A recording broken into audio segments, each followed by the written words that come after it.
Hello students, I am Bhavna Kaushik. Chapter 4 Maps Lecture 3.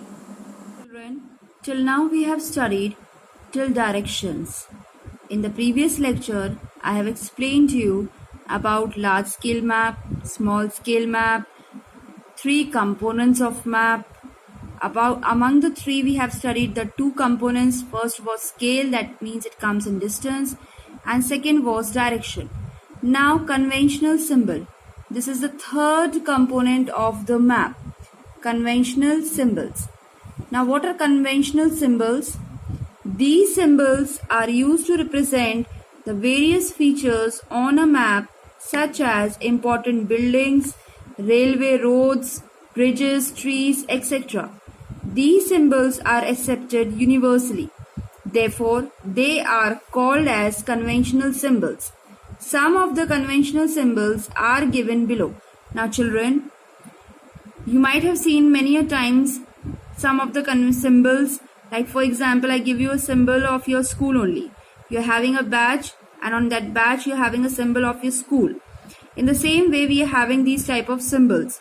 Now if I say to you that in our country India we have mountains also, rivers also, forest also, but you cannot make all these symbols on the map. If I say to you to make the mountains, then you are going to make the mountains. How many mountains you are going to make?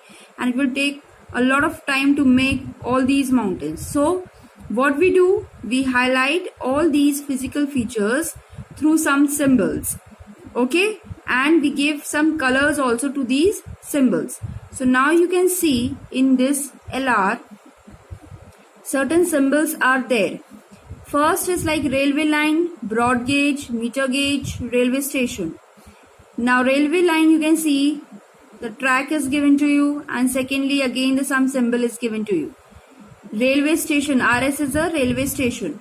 Second is roads, metalled, unmetalled. You can see the symbol. Boundary, international, state, district. You can see the symbol for the boundaries. River, well, tank, canal, bridge. River, well, tank, canal, bridge. Temple, church, mosque, chhatri. Temple, church, mosque, chhatri. Post office, post and telegraph office, police station. Now the short form is given. Post office we will write PO. Post and telegraph office we will write PTO. Police station we will write PS. Settlement, graveyard. Settlement, the symbol can be there, and for graveyard this symbol is there. Trees, grass. Trees and grass. So these are the conventional symbols which are shown on the map just to show some physical feature is there on the map. So we highlight these physical features with these symbols which are known as conventional symbols. Colors. Next, a conventional symbol is a symbol that is widely accepted interpretation. The various features shown on a map are represented by conventional signs or symbols. For example, colors can be used to indicate a classification of roads. Colors. Now these conventional symbols we can also represent with the help of colors. Like different colors are used to mark different features on a map. For example, blue is used for water bodies, brown for mountains, yellow for plateau, and green for plains. So these are the colors which we generally use in the map. We use for mountains the brown color. We use for plateau the yellow color, for plains the green, for water bodies blue. So these are the colors which we show on the map for these conventional symbols. Next is the legend.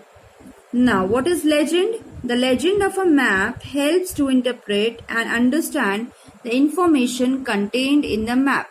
Now like legend is it helps to interpret and understand whatever information is there in the map, to understand the information contained in the map. The legend explains the conventional signs and symbols, patterns and colors used in the map. It also explains us the conventional signs, the symbols, the patterns and colors used in the map. Legends are always shown at the bottom of a map. These are always shown at the bottom of a map. You might have seen some square types things are there. So that is a legend. It shows the patterns, the symbols and the colors used in the map. That is known as legend. Map legend. A map legend or a key is a visual explanation of the symbols used on the map. It typically includes a sample of each symbol, point, line, or area, and a short description of what the symbol means. For example, a short segment of a blue continuous line may be labeled rivers. See these legends on your screen? These type of legends are there on the map and they are known as legends. You can see. Next topic which we are going to study is study by 3. Types of maps. Now first we have studied the maps depending on the scale. Now we will study the map depending on the purpose. Depending on the purpose they serve, maps are classified into physical, political and thematic map. Now there are 3 types of maps: physical, political and thematic map.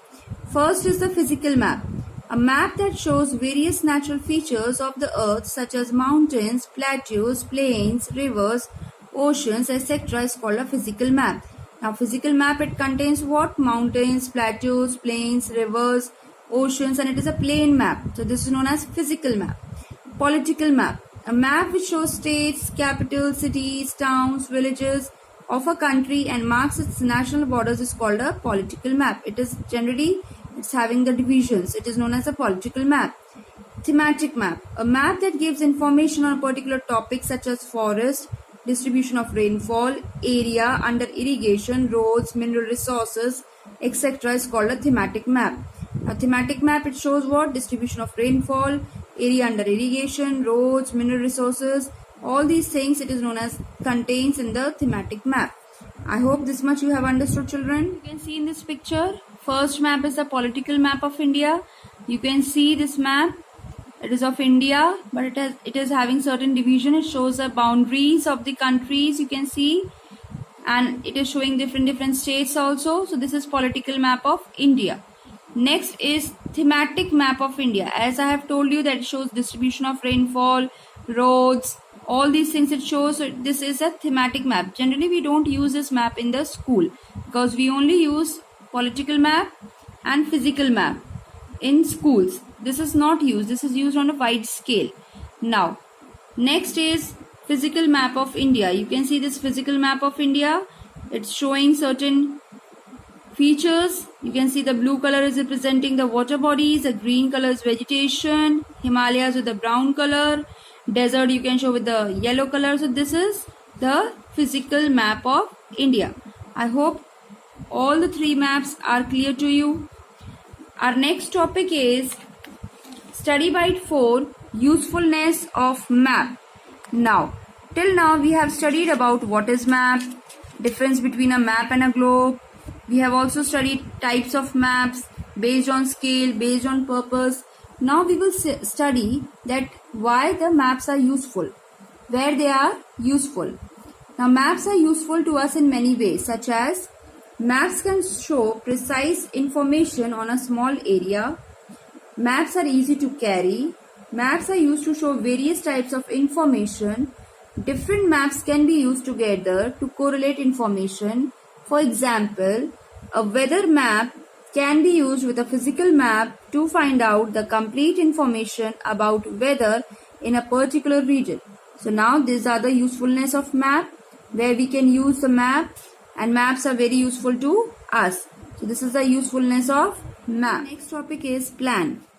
Like an architect, what he do before making a building, he make a plan of the building, like what the things will be, where the things will be, and all these things they are drawn to scale. So this is a plan. It is a drawing of small areas such as building, and it is drawn to scale to represent the actual size of a room, balcony, etc. You can see in the picture, an architect has drawn everything, a plan, where the living room should be, study room, dining room, kitchen, garage, deck, all these things he have drawn in a plan. This is a plan of a building. Next thing is sketch. Now sketch is a rough drawing of a particular place or an area. Suppose you want to go to your friend's house and he had given you his address, a rough sketch.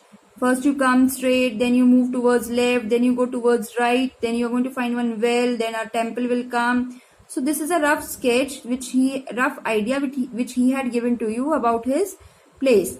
So this is a rough drawing of a particular place or an area, and it just gives a general idea about the place, its location, landmarks, etc.